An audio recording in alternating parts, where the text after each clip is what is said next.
आता बातम्या पाहू या विस्ताराने। सुरुवातीलाच एक मोठी राजकीय बातमी समोर येते। धनंजय मुंडे यांनी मुख्यमंत्री देवेंद्र फडणवीस यांची भेट घेतलेली आहे। दोघांमध्ये अर्धा तास चर्चा झालेली आहे। सुरेश धस हे धनंजय मुंडे यांच्याबाबत आक्रमक आहेत। उच्च न्यायालयाने धनंजय मुंडे यांच्यावरील आरोप फेटाळल्यानंतर त्यांची मंत्रिमंडळामध्ये वर्णी लागू शकते। या सर्व पार्श्वभूमीवर सुरेश धस यांनी मात्र आरोप केलेले आहेत, आरोपांवर ठाम आहेत। या सर्व पार्श्वभूमीवर धनंजय मुंडे यांनी मुख्यमंत्री देवेंद्र फडणवीस यांची भेट घेतलेली आहे। दोघांमध्ये अर्धा तास चर्चा झाली आहे। अधिक माहिती घेऊया, आपले प्रतिनिधी मनोज दयाळकर आपल्या सोबत जोडलेले आहेत। मनोज, धनंजय मुंडे यांनी देवेंद्र फडणवीस यांची भेट घेतलेली आहे, अधिक माहिती या संदर्भात। नक्कीच आपण या ठिकाणी धनंजय मुंडे यांनी मुख्यमंत्री देवेंद्र फडणवीस यांची सह्याद्री अतिथीगृहावरती भेट घेतलेली आहे आणि आपण दोघांमध्ये अर्धा तास चर्चा झालेली आहे आणि त्यानंतर आपण मुख्यमंत्री हे देखील आपण पक्ष प्रवेशासाठी निघालेले आहेत आणि आपण या ठिकाणी सकाळीच आपण सुरेश धस यांनी कृषी सचिवांना पत्र देखील दिलेलं आहे आणि या कृषी पत्रात धनंजय मुंडे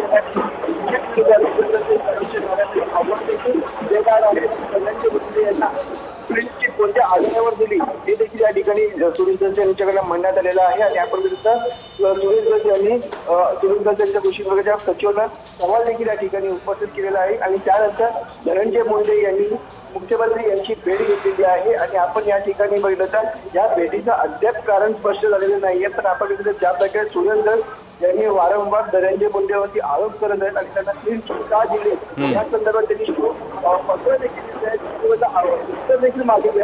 त्यावरती आता मुख्यमंत्री माहिती समोर येत आहे आणि त्यानंतर आपण या दोघांचे काय चर्चा झालेली आहे ते देखील पाहणं गरजेचं ठरणार आहे आणि त्यानंतर सुरेश धस आपली भूमिका काय घेतली हे देखील पाहणं महत्वाचं आहे। जी मात्र मनोज, या भेटीचा अर्थ धनंजय मुंडे यांची मंत्रिमंडळामध्ये वर्णी लागणार का, असा घ्यायचा का? आपण या ठिकाणी बघू शकतो की धनंजय मुंडे यांची वर्णी लागली की आता काही सांगू शकणार नाही।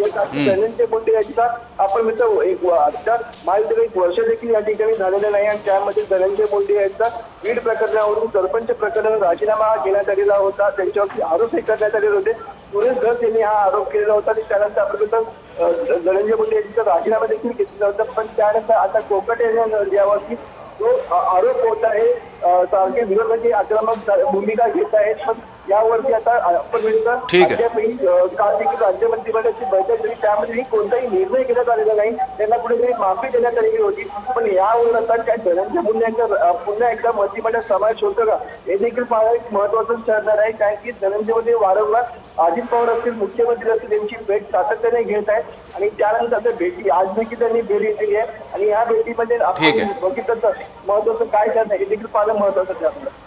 धन्यवाद मनोज दिलेल्या माहितीबद्दल।